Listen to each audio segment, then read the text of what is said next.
Ni izina ryiza pe bagizigire mu isi, ni izina ryiza cyane barishime mu ijuru. Ni kantike y'186 mu ndirimbo za kantike mu gitabo cy'ikirundi. Karibu cyane mu kiganiro amateka y'indirimbo za kantike mushikirizwa na jewe Ashakiye Filemo.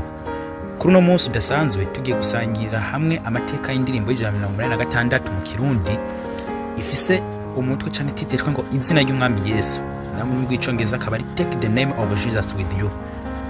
Mbega iyo ndirimbo izina ry'umwami Yesu yaririmbwe nande, ryari, niki catumye umwanditsi wayo kuyandika, mbere ni naki cayizigamye kugera no munsi ikaba ari indirimbo ikoreshwa cyane mu mashengero y'abemera Kristo nk'umwami mu buzima bwabo hagiheze imyaka myinshi yanditswe. Karibu cyane muri kino kiganiro rero byose tugiye kubirabira hamwe. Ndagusaba ngo ntugende udakanze subscribe kuri ino channel yacu kugira ngo wamuronka amateka y'indirimbo za kantike. Ni indirimbo rero y'186 mu gitabo cy'ikirundi, izina ry'umwami Yesu, Take the name of Jesus with you. Iyo ndirimbo rero yanditswe n'umwanditsi w'indirimbo za kantike yitwa Lydia Odell Baxter.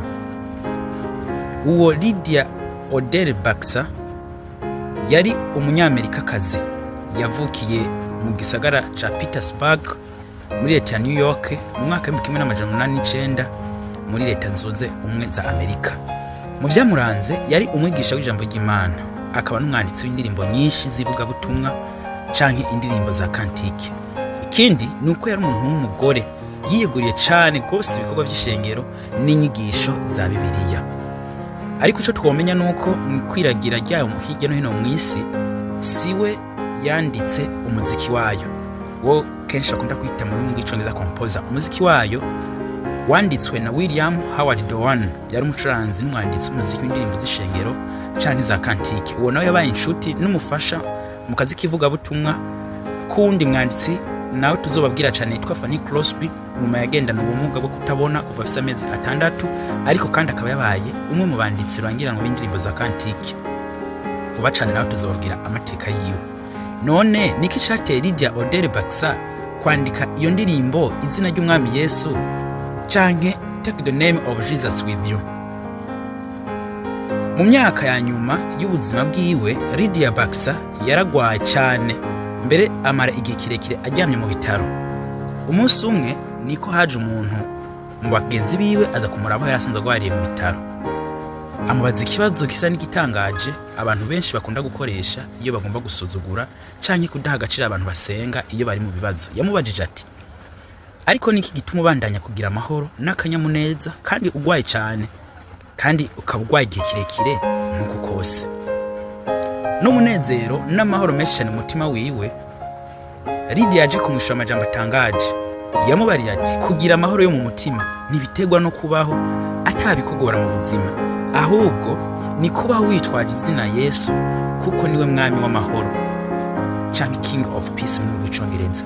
Iryo jambo ryakoze ku mitima y'abari ngaho bose, ari naryo ryaje kuva mu cyumbiro cyo kwandika iyi ndirimbo itangaje Take the name of Jesus with you canke izina ry'umwami Yesu mu kirundi, canke wame witwaza izina rya Yesu aho ugiye hose mu kirundi. Ico gihe rero yasohoka hari mu mwaka w'1870, inyuma gato y'urupfu rwa Lydia Baxter. Aho turavyumva yuko amaze kuba ayandika yarayibitse. Hama nkuko twavyumvise William Howard Doane, nyuma y'igihe gito Lydia amaze kwitaba Imana nibwo yaje kuyandika y'indirimbo officiel hari mu mwaka w'1870. Yaciye isohoka mu gitabo c'indirimbo z'ishengero citwa Pure Gold for the Sunday School catunganijwe na William Howard Doane, kikaba arico iyo ndirimbo yabonetsemo ubwa mbere. Nico gituma mu butumwa buri muri iyo ndirimbo ahanini yigisha ko izina rya Yesu rihumuriza ababaye. Nkuko Lydia yari asanzwe ari mu buzima kubw'umubiri wababaje, ariko yamana umunezero kuko yari yitwaje iryo zina Yesu. Ikindi nuko ritanga ivyizigiro n'ihumure mu maganya. Twese turabizi iyo umuntu akitswe n'amagare mu bitaro yiyumvira byinshi akiganyira, ariko ibyo byatira Lydia kwamana umunezero, yamana ivyizigiro, akumva neza niyo kuba muri no mubiri afise Yesu nk'umwami wiwe zo mu bugingo budashira. Ikindi nuko izina rya Yesu rinda umuntu mu bigeragezo mbere rikazana umunezero n'agakiza. Nico gituma ugiye kusoma kuri refrain cyangwa kumva refrain y'iyo ndirimbo bavuga ngo precious name, oh how sweet, hope of earth and the joy of heaven. Ni izina ryiza pe, bagizigire mu isi, ni izina ryiza cyane, barishime mu ijuru. Ubwo rero inyuma yo kwandikwa muri uwo mwaka yaje gukwiragira cyane mu isi, na cyane mu mashengero nka Methodist, Baptist n'amashengero ya Evangelical canke amashengero yemera Yesu Kristo nk'umwami n'umukiza mu bugingo bwabo. Ico gihe abamisiyoneri benshi bayijanye muri Afrika, muri Aziya no muri Europe mu gihe hari gukwiragizwa ubutumwa bwiza hirya no hino mu isi. Niho yaje no gushika mu Burundi imaze guhinduka mu ndimi zitandukanye. Ico gihe mu Burundi iyo ndirimbo yashikanwe n'abamisiyoneri b'Abanyaburaya n'Abanyamerika mu kinyejana ca 20 igihe baza gutanguza amashengero, amashure, mbere batangura no gutanga ibitabo by'indirimbo z'ikirundi. Niho yahinduwe mu kirundi igacishigwa mu bitabo by'indirimbo z'ishengero canke ibitabo bya kantike.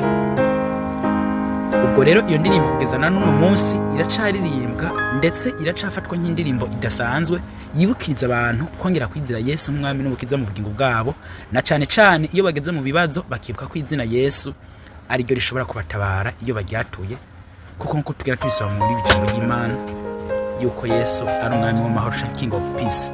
Nawe ndakwifuje kugendana rero izina Yesu nk'intwari ikomeye n'urutare rutamenwa, bizohora bigukingira aho uzoja hose. Yesu aguhe umugisha.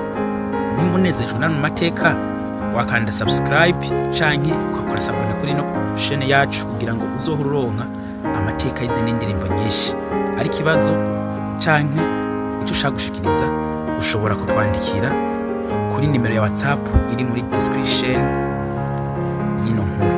Imana ibahezagire.